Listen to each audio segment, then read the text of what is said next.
Magandang araw mga kaibigan. Bigyan natin ng reaction, opinion ngayon itong post ng GMA Public Affairs 2 hours ago. Senator Jinggoy Estrada arrived at the Quezon City Prosecutor's Office. The senator is set to file a perjury case against former DPWH Bulacan Assistant District Engineer Bryce Hernandez.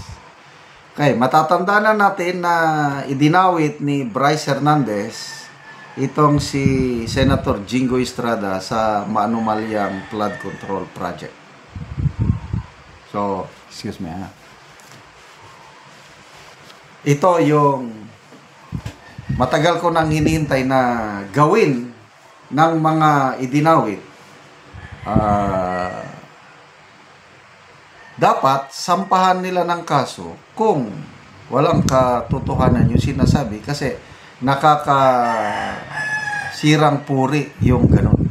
And I admire Senator Jinggoy sa ginawa niyang ito. Wala akong masabi kung totoo ba o hindi yung paratang. Bahala na ang korte o ang case. Kasi, ang bilis ng DOJ, isang banggit lang ng pangalan, yan, 3 binanggit na pangalang senador Chis Escudero, Villanueva, and Jinggoy Estrada. Yan yung top 3 Senate officers, yung previous na leadership. Nirecommend lahat na sampahan ng kaso or nirecommend na case build up. Ang bilis nila. Ang nakakapagtaka naman dito kay dating Speaker Martin Romualdez, binanggit din ni Master Sergeant Orly Gutesa kailan wow naman, sabi ni Secretary Boying Rimulya, sundin natin ang batas. Imbestigahan muna naming maigi. Huwag padalos-dalos na mag-recommend ng case build-up. Anong kaibahan doon sa statement nito? Between statement ni Gutesa at saka itong Bryce Hernandez, mas naniniwala ko na mas totoo yung akusasyon ni Master Sergeant Orly Gutesa. Kasi itong si Hernandez, sangkot siya.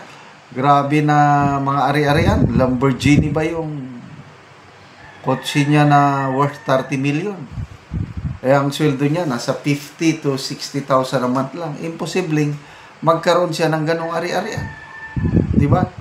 So, good luck sa kasong na isampa. Again, depende sa prosecutor na mag-determine kung may probable cause o wala. Okay, punta naman tayo kay Speaker Martin Romualdez. Nung inakusahan siya ni Master Sergeant Gutesa ng mga ganong basura, mali-maletang basura, ang sinabi lang niya is, hindi yan totoo. Politically motivated. It was politically coached. Diniktahan daw na tinutukoy siguro si Senator Marcoleta. Ang tanong ko, bakit hindi niya kasuhan? Up to now, wala akong balita kung may initiative pa ang kampo ni dating Speaker Romualdez na kasuhan si Orly Gutesa. Wala man. Bakit kaya? Sinabi lang na hindi yan totoo. So, nasaan na ngayon punta naman tayo sa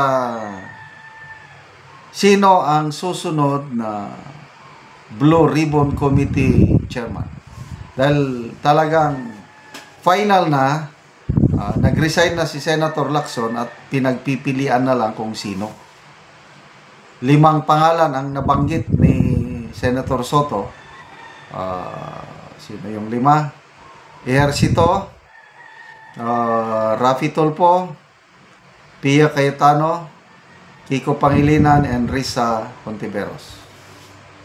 Yan ang nakikita ng Senate President. But, depende daw kung sino ang i-recommend ni Senator Lacson. Kung ako ang inyong, kung pipili, maganda sana kung it's either Senator Pia Cayetano or Senator J.B. Ercito. Yung tatlo, I'm sorry, opinion ko lang ito. Kulang ako ng tiwala sa kanila. Okay. So, whoever sits as Blue Ribbon Committee Chairman, ano kaya ang direksyon? Itutuloy ba nila na imbitahan si Saldico and Congressman Romualdez? Kanina may napanood kong video, short video lang. Yung mag-asawang Gutesa, nandun nag-attend sa hearing ng ICI. Ang ipinakita lang yung sa labas nila, yung paglabas sa sakyanan, paglakad, papasok sa building. Kalimutan ko saan yung building. So, ongoing ngayon ang ICI hearing o investigation. Kaya lang, private. Hindi daw pwedeng hindi daw pwedeng i-public dahil baka daw ma-mislead ang taong bayan. Tayo na lang daw, taong bayan, magtiwala sa kanila. Tiwala sa inyong mata. Huwag nyo nang we were not born yesterday, kayong mga taga ICI.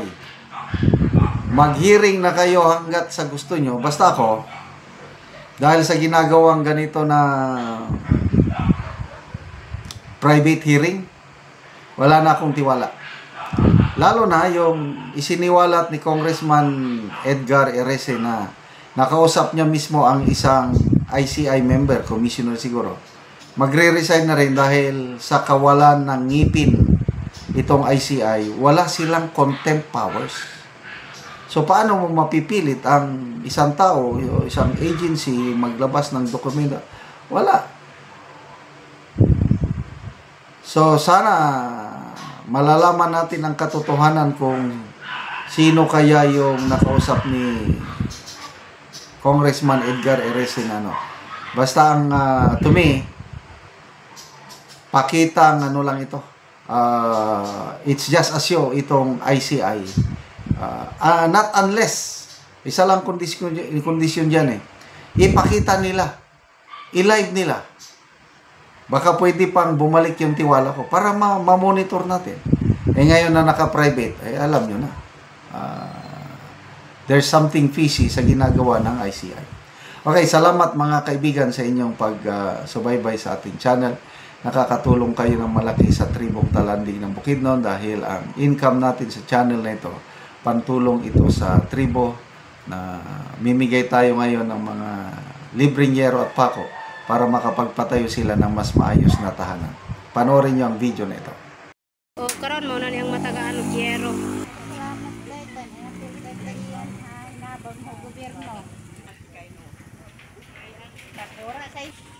Nagpasalamat si nanay nga matagaan og yero.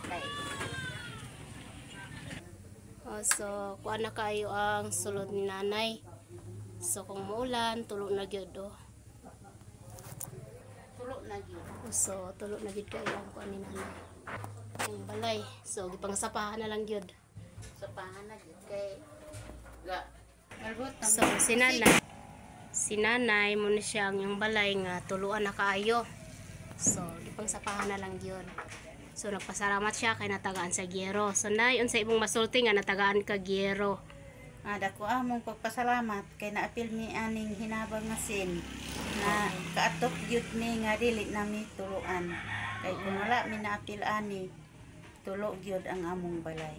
Basa gyud ni gaulan. So tuluan gyud mo nay. So pila na imong edad nay? 54 So 54 na ka na kay mga anak nay? nga anak. So nag-eskwela pa imong mga anak or Nag-eskwela pa karon. So si nanay nag-eskwela pa daw ang iyang anak. So Na ako'y high school. so na siya high school. So asa imong bana nay? Nagtrabaho akong bana. So kamo lang ang naa sa balay nay. Dako kaayo akong pagpasalamat kay natagaan pud sin na ilisdang gud ang among atop dili nami tuluan. Dako akong pagpasalamat kay natagan mi og sin kay ang among panginabuhian kalisod gyud mi.